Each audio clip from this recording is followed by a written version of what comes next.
Hey there, I'm Mark from Spectrum Pulse, and today we have from Channel 3's Head Rush. So this is funny, there are some acts that lurk just below the mainstream for years, maybe even crossing over in some niche spaces, but they've been there long enough that when they finally put out the full-length debut album, you're left surprised that they didn't already have one that you just somehow didn't notice. Now that's somewhat the case with Channel 3, which if you've been following the California R&B scene, specifically the stuff that leans closer to dance music or house, you might be surprised that this is his first full-length album.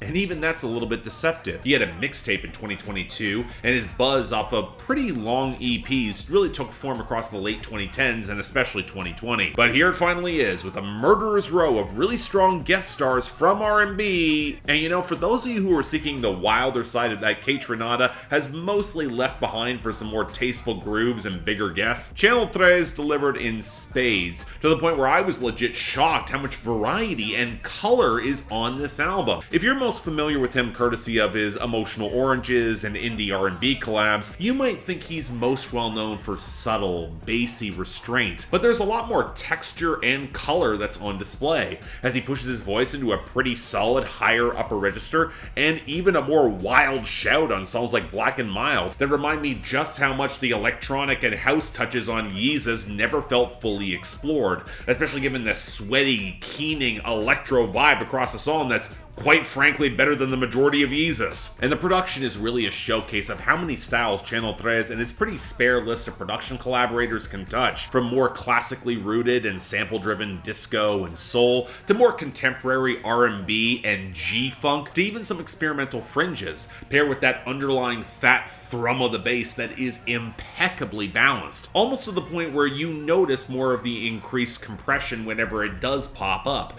especially around some of the more grainy synth textures and a couple of the vocal leads. And thus you'll get the minimalist new disco swagger of Cactus Water, but also the pulsating house of Joyful Noise and Holy Moly with Ty Dolla $ign, or the G-funk synths of I'm Him that are later echoed off the flutes on Gold Daytonas. And that's not counting some pretty impressive chemistry and some of the quicker house-inspired love jams like Need You to Know with Ravyn Lenae, or on We Hungry with Estelle. Hell, I might not love the loose fluttering funk of Candy Paint with Thundercat, or ASPEN with Toro et Moi, but they are effective in keeping the momentum of the project going and the color of the mix at the forefront, with Channel 3's swagger carrying a lot of that presence over a track list that can start feeling its length at points, especially in the grainy trap digression of Type or that reverse tinny vibe of Two Ways. It doesn't always work. So yeah, the vibes are very much at the forefront, with a sort of eclectic dance that's built more for producers looking to get more ambitious and creative later at night. And man, I wish Channel 3 had a little bit more to say in order to back all this up. It's not that he can't sell these tracks, especially some of the more seductive poses, or that he doesn't have a bit more going on describing his come-up, from the title track to Chain Hang Low,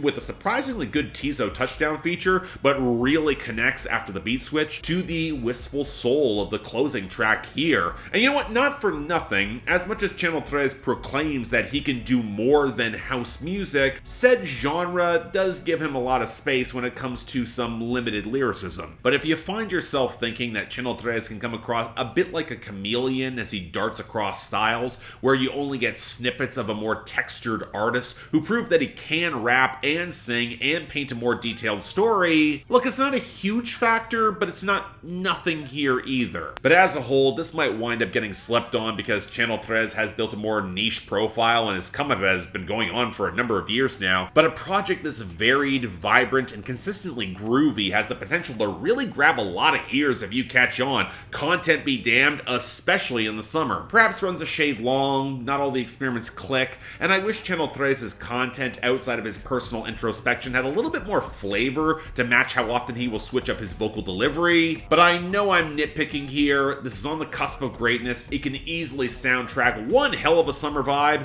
Give it a shot. Check this out. So yeah, thanks a lot for watching. If you want to see more, please be sure to like, share, drop comments, subscribe. Longtime R&B fans, I'm curious where y'all are falling on this album. I've seen some rather mixed reviews given that they've heard a lot of the experimentation and not all of it has landed. I just found that a lot more of it landed than I expected. This is going to get slept on by a lot of folks and I kind of want to change that. Beyond that though, anything else I might be able to do to improve my presentation, I'm all ears. And if y'all want to get involved in helping support the channel, maybe get albums on my schedule, or hell, just argue with me on my Discord, link to my Patreon is right over there. Don't feel obligated, tough times, I understand. The option's available. Till then, I'm Mark, you're watching Spectrum Pulse, and I'll see you next time.